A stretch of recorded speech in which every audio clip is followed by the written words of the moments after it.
کبھی بس کبھی رات کے اس حصے میں جب پوری دنیا سو رہی ہوتی ہے، تم جاگ رہے ہوتے ہو، نہ کسی سے بات کرنے کا من، نہ کسی کو بتانے کی ہمت، نہ رونے کی آواز، بس ایک بھاری سا احساس سینے پر رکھا ہوا ہے۔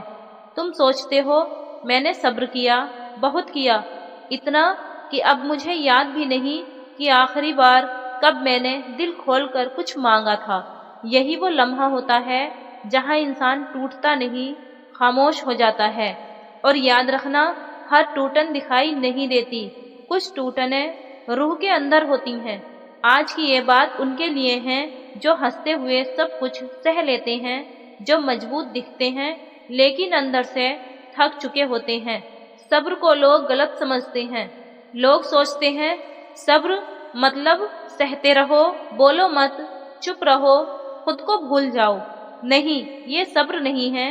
صبر کا مطلب ہے درد ہو لیکن اللہ سے بدگمانی نہ ہو۔ صبر وہ عبادت ہے جس کا شور نہیں ہوتا، جس کی تصویر نہیں بنتی، جسے کوئی تالیاں نہیں ملتی۔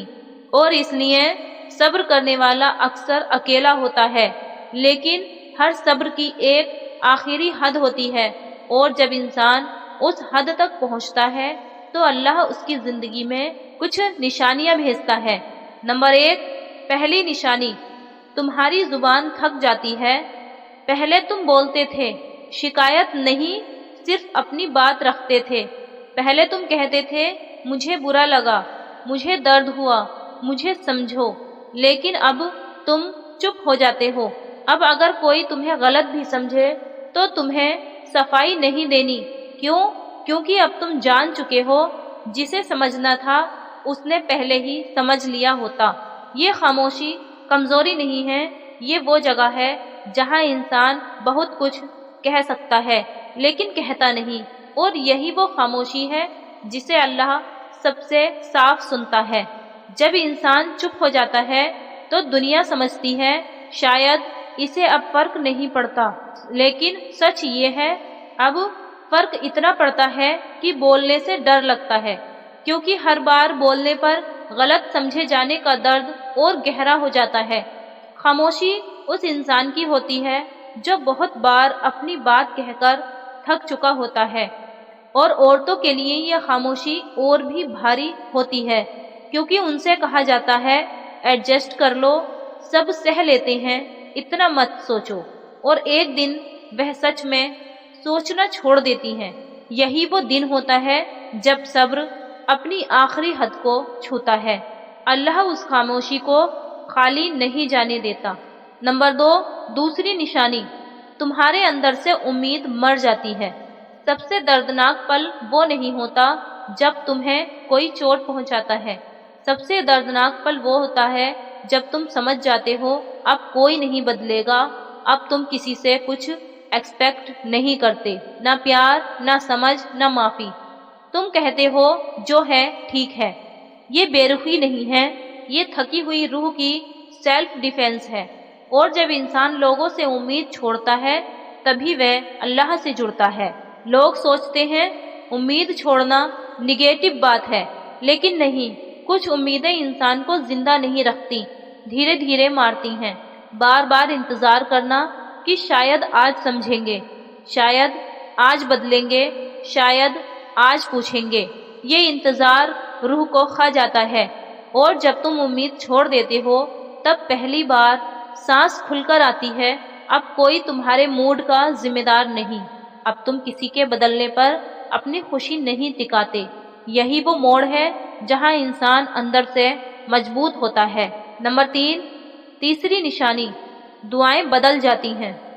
پہلے دعا لمبی ہوتی تھی، ہر درد، ہر سوال، ہر شکایت اللہ کو بتاتے تھے۔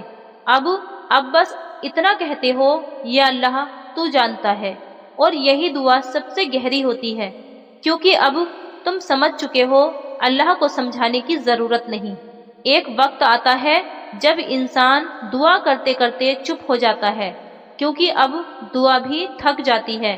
لیکن یاد رکھنا، یہ چپی دعا کا ختم ہونا نہیں ہے، یہ دعا کا سب سے اونچا مقام ہے۔ جب اللہ خود تمہاری خاموشی کو دعا بنا دیتا ہے جب آنکھوں کے آنسو بنا گرے قبول ہو جاتے ہیں۔ اللہ آواز نہیں دیکھتا، نیت دیکھتا ہے۔ نمبر 4، چوتھی نشانی، دنیا تمہیں بھاری لگنے لگتی ہے۔ وہی باتیں، وہی لوگ، وہی شور، اب سب تھکانے لگتا ہے۔ تم اکیلے رہنا پسند کرتے ہو، بھیڑ میں خود کو کھویا ہوا محسوس کرتے ہو۔ یہ ڈپریشن نہیں ہے، یہ روح کا دنیا سے ہلکا ہونا ہے۔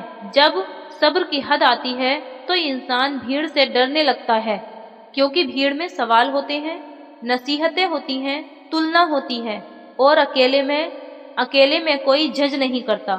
اکیلے میں تم جیسے ہو ویسے رہ سکتے ہو۔ یہی وجہ ہے کہ ایسے لوگ رات کو جاگتے ہیں، کیونکہ رات بنا سوال کیے ساتھ دیتی ہے، اور اللہ اکثر رات میں سب سے قریب ہوتا ہے۔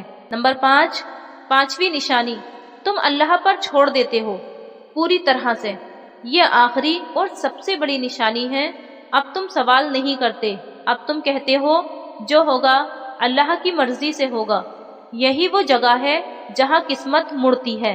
سب سے مشکل کام کیا ہے؟ رونا نہیں، سہنا نہیں، سب سے مشکل کام ہے چھوڑ دینا، پوری طرح اللہ کے حوالے کر دینا، بنا پلان کے، بنا کنٹرول کے۔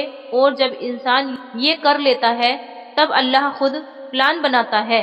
صبر کی آخری حد پر اللہ 3 میں سے ایک چیز ضرور دیتا ہے۔ نمبر 1، وہی جو تم مانگ رہے تھے۔ نمبر 2، اس سے بہتر۔ نمبر 3، یا تمہیں اتنا مضبوط بنا دیتا ہے کہ درد چھوٹا لگنے لگتا ہے۔ اور تیسرا سب سے بڑا انعام ہوتا ہے۔ اگر آج تم یہ سب سن کر رونا چاہتے ہو، رو لو۔ اگر آج کچھ محسوس نہیں ہو رہا، وہ بھی ٹھیک ہے، کیونکہ سن ہونا بھی صبر کی ایک منزل ہے۔ بس ایک بات یاد رکھنا، اللہ تمہیں توڑنے نہیں بدلنے کے لیے اس موڑ تک لایا ہے۔ کبھی کبھی اللہ انسان کو لوگوں سے نہیں، خود سے تھکا دیتا ہے، تاکہ وہ کسی اور دروازے پر سر نہ جھکائیں۔ اگر تم یہ سب محسوس کر رہے ہو تو ڈرنا مت، تم ٹوٹ نہیں رہے، تم پاس ہو رہے ہو۔ اللہ صبر کی آخری حد کے بعد اکثر وہ دیتا ہے جس کی انسان سوچ بھی نہیں کر سکتا۔ دوستو، اگر یہ ویڈیو آپ کے دل کو چھو گئی ہو، اس ویڈیو کو صرف اپنے تک مت رکھیے، اسے آگے شیئر کیجیے، تاکہ کچھ اور دل بھی اللہ کے راستے میں صبر کریں اور اپنے دل میں اللہ کو بسا لیں۔